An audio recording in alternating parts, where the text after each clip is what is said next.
Hey yo yo yo! Salut les turfeuses et salut les turfeurs, bienvenue pour un nouveau pronostic de Benoît Requin. Ok, place au pronostic du quintet du jeudi 20 mars, direction Saint-Cloud pour le prix du net plat. 2100 mètres, 16 partants, réunion 1, course 1, indice de confiance 1 sur 5.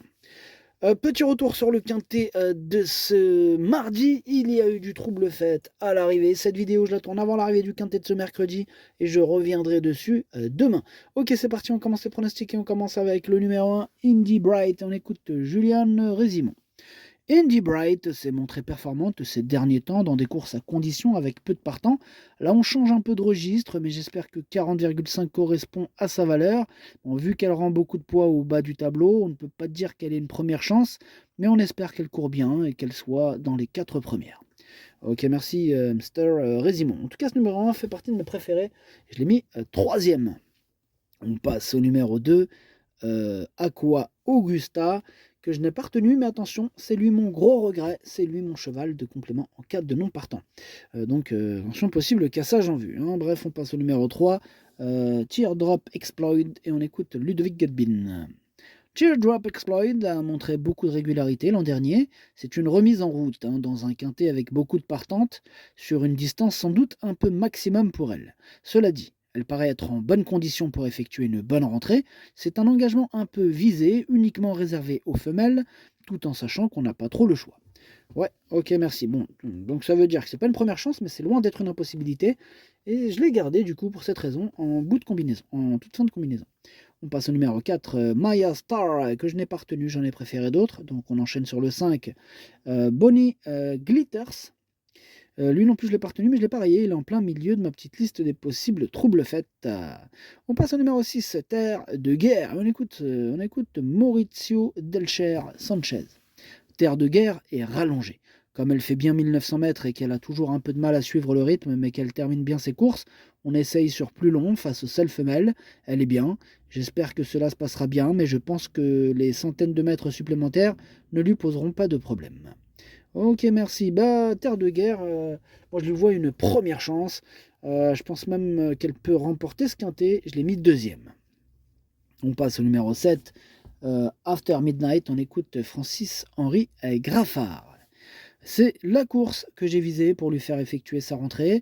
Je pense que After Midnight est bien placée, mais et elle est assez prête pour bien faire d'entrée de jeu dans un quintet. Cela peut être le point d'interrogation. Excusez-moi, la phrase là, est-ce que vous avez compris? Il dit, mais est-elle assez prête pour bien faire d'entrée de jeu dans un quintet? Cela peut être le point d'interrogation. Voilà, j'espère que c'est plus clair maintenant. En tout cas, ce numéro 7, je l'ai retenu et je l'ai mis sixième. On passe au numéro 8, Kiloa, et on écoute Nicolas Perret. Kiloa est très régulière, ses dernières prestations sont très bonnes, donc on tente le coup dans un quintet uniquement réservé aux femelles. Elle est très bien et on compte sur elle. Ok, Nicolas, merci. Bah, ce numéro 8, je l'ai gardé, mais en bout de combinaison. On passe au numéro 9, Veul. Écoute, Jérôme Régnier. Écoutez, en dernier lieu, c'était une bonne semi-rentrée. Veul a fait une bonne fin de course, c'est encourageant. On avait visé ce quintet de Saint-Cloud en espérant du terrain bien souple, mais cela ne sera vraisemblablement pas le cas.